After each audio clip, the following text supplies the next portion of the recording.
विद्या संबल योजना की जो कट ऑफ है उसके बारे में अभ्यर्थी जो कयास लगाए जा रहे हैं कि क्या मेरा होगा या नहीं होगा, इसके बारे में। और डॉक्यूमेंट चेक लिस्ट से संबंधित कल के वीडियोज में कई अभ्यर्थियों के कमेंट आए, तो कौन कौन से डॉक्यूमेंट है वो हमें अनिवार्य तैयार रखने ही है।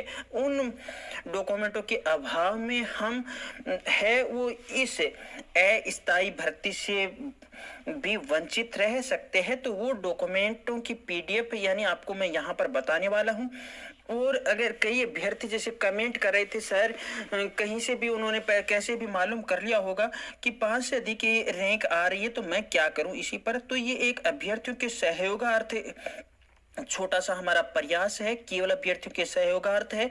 और देखिएगा आपने थंबनेल में देखा कि 80 प्लस कट ऑफ, बहुत बड़ी आश्चर्य की बात है कि क्या ये संभव हो सकता है। तो जी हाँ साथियों, इन सभी पर हमारी चर्चा रहेगी।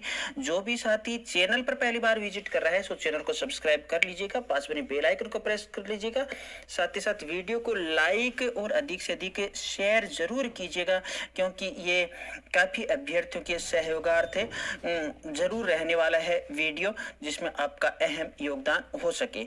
आइए हम चर्चा को शुरू करते हैं।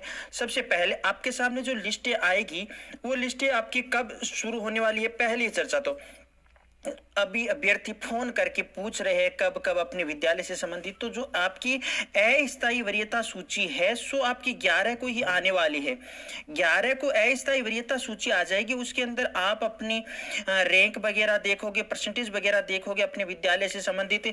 और कहीं उस सूची के अंदर किसी भी प्रकार की कोई आपको गलती नजर आती है या फिर आपको ऐसा लग रहा है कि भाई नहीं यहाँ तो कुछ जोल हुआ है, तो आप उस सूची पर आपत्ति दर्ज करा पाओगे। और वह आपत्तियों के लिए आपका समय रहने वाला है 12, 13 और 14, यानी 3 दिन का समय है आपका आपकी आपत्ति निस्तारण के बाद में देखिएगा 15 और 16 को जो आपत्तियां लगेगी आपकी, उनके अनुसार आपकी एक स्थायी सूची हो जाएगी 16 तारीख को आपकी सभी विद्यालय अपने अपने फॉर्मों के अकॉर्डिंग स्थायी सूची जारी करेंगे। अब जो स्थायी सूची होगी उस स्थायी सूची के अंदर आपका क्रम कौन से नंबर पर आ रहा है, 1 पर आ रहा है, 5 पर आ रहा है या 7 पर आ रहा है या फिर 20 पर आ रहा है या फिर 50 पर आ रहा है, वो आप देखोगे। आप वो देखने के बाद में आप है वो अपने मूल डॉक्यूमेंट चेक करवाने के लिए जाओगे। आप मूल डॉक्यूमेंट है, अब वो मूल डॉक्यूमेंट हमारे पास कौन कौन से हो तो उस पर ये चर्चा हमारी रहेगी मूल डॉक्यूमेंटों से संबंधित, क्योंकि कई कमेंट आ गए हैं। ये अंतिम सूची से संबंधित रह गया। अब आपकी कट ऑफ का निर्धारण इसी प्रकार होगा।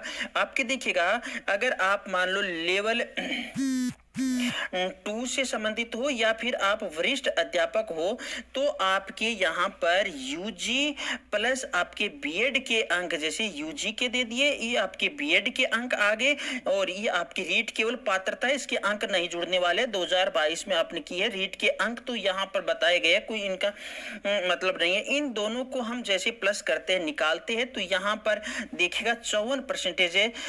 तो इसी प्रकार देखिएगा जैसे आपके सामने ये सेकंड अभ्यर्थी है, इनके जैसे 57% बन रहे हैं यूजीपीजी लेवल 2 और वरिष्ठ अध्यापक की।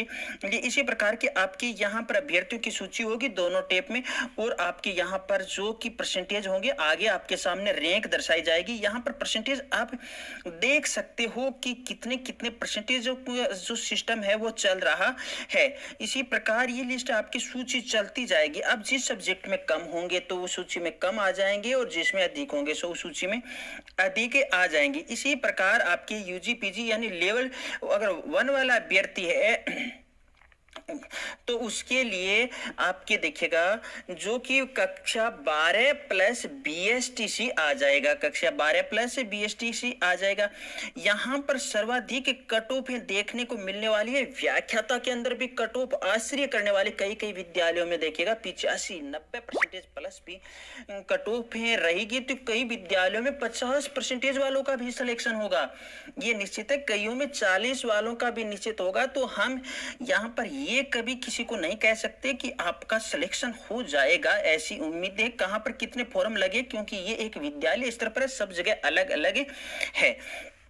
तो इस प्रकार अब जैसे व्याख्याता होगा तो उसके लिए पीजी प्लस आपकी बीएड जुड़ जाएगी। और ये देखिएगा आपके परसेंटेजों की अगर आप कड़ी खड़ी करते तो यहाँ पर देखिएगा एग्रीगेट 78%। वाह भाई, 78% यहाँ पर दिखाई दे रहे हैं एग्रीगेट। तो ये थे आपके यहाँ परसेंटेजों से संबंधित बात। अब हम चर्चा करते हैं आपके मुख्यतः आपका जो एक कमेंट रहता है ना वो उस पर देखिएगा आपके डॉक्यूमेंट, मूल डॉक्यूमेंट आपको कक्षा 10 की अंक तालिका है वो मुख्यतः मूल अंक तालिका और चरित्र प्रमाण पत्र वाली होनी चाहिए। अगर मान लो जो पुराने अभ्यर्थी है तो उनकी अंक तालिका और चरित्र प्रमाण पत्र, सॉरी जो प्रमाण पत्र है, चरित्र नहीं सॉरी प्रमाण पत्र और अंक तालिका कुछ अभ्यर्थियों की तो अटैच है जबकि कुछ की अलग अलग है, तो यहाँ पर दोनों होगी। यही कक्षा 12 की है वो भी प्रमाण पत्र प्लस अंक तालिका दोनों आएगी आपकी मूल। और यही आपके स्नातक के अंदर देखिएगा मूल अंक तालिका आपकी फर्स्ट ईयर, सेकेंड ईयर और फाइनल ईयर तीनों की अनिवार्यता रहने वाली है।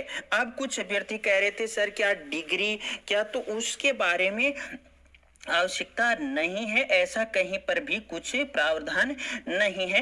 फिर भी जैसे नियमों में हो सकता है बदलाव हो जाए तो आपको टेलीग्राम चैनल जिसका लिंक डिस्क्रिप्शन बॉक्स में दिया हुआ है उस पर सूचित करने का भी प्रयास हम करेंगे, बदलाव भी हो सकते हैं। और ये तो देखिएगा अब यहाँ पर लेवल 1 वाले कहेंगे सर हमें, तो लेवल 1 वालों के लिए ये 2 डॉक्यूमेंट हो गए और प्लस उनकी बीएसटीसी की अंक तालिका हो गई। ये लेवल 2 वालों के लिए ये 3 डॉक्यूमेंट हो गए प्लस बीएड हो गई प्लस रीट हो गई।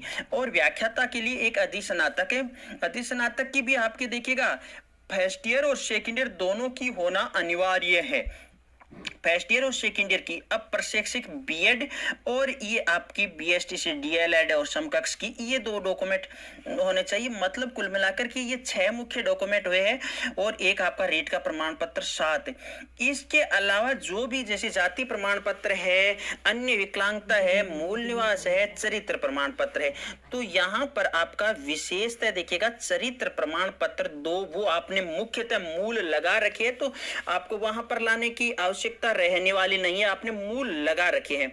और जाति प्रमाण पत्र की रही बात तो आरक्षित वर्ग होने पर तो यहाँ पर आरक्षित वर्ग का कोई प्रावधान किया नहीं गया है, आरक्षण वर्ग का कोई प्रावधान नहीं किया है और यहाँ पर भी किसी भी प्रकार की कोई प्रावधान नहीं है ना, तो यहाँ पर ये चीजें विशेषतः नहीं लागू रहने वाली है। अगर है तो अच्छी बात है, हमें रख ही लेना है आपके कमेंटों के अनुरूप। और मूल निवास जो प्रमाण पत्र है वो आपके पास जो भी है चलेगा, ये आपने पहले से फॉर्मों में अटैच कर रखा है। अब आपको देखिएगा मैंने देखा कुछ अभ्यर्थियों ने शपथ पहले ही तैयार करवा लिए, पहले ही शपथ पत्र तैयार करवा लिए, जबकि शपथ पत्र है वो आपको डॉक्यूमेंट वेरिफिकेशन के बाद ही ये देने वाला है। तो जो कि आपका शपथ पत्र एक है वो वेरी इंपॉर्टेंट दस्तावेज होगा। इनके अलावा और अन्य दस्तावेजों की मुख्यतः आवश्यकता नहीं होती। वैसे तो देखेगा हमने देखा है पीएचडी अभ्यर्थी है वो भी अपनी डिग्रियां बता रहा है, अन्य जो शोधार्थ डिग्री है ना उन्होंने भी किया है, तो वो तो एक उच्च योग्यता, तो यहाँ पर उच्च योग्यता का कोई प्रावधान नहीं है, 2 ही है। पहला परसेंटेज सम्मान परसेंटेज पर जिसकी आयु अधिक है, जिसका प्रमाण हमें कक्षा 10 के अंक तालिका में मिल जाता है। ठीक है, इसी प्रकार की हेल्पफुल जो भी जानकारी होगी सो मैं इस चैनल पर आपको देने का प्रयास करूंगा। अगली मुलाकात होगी हमारे अगले वीडियो के साथ। चैनल पर पहली बार विजिट करने वाले साथी चैनल को सब्सक्राइब कर सकते हैं, पास वाले बेल आइकन को प्रेस कर सकते हैं, साथ ही साथ वीडियो को लाइक और शेयर जरूर कीजिएगा और आपका जो भी सवाल है सो कमेंट में छोड़ दीजिएगा, अगला वीडियो उसके अनुरूप आ जाएगा। मैं लेता हूँ अनुमति। और एक सवाल बड़ा सॉरी अभ्यर्थी कह रहे हैं कि ये सूचियां ऑनलाइन मिलेगी या कहां पर मिलेगी, तो आपके संबंधित विद्यालय से ही ये सूचियां आपको मिलने वाली है, आपके संबंधित विद्यालय से ही मिलने वाली है।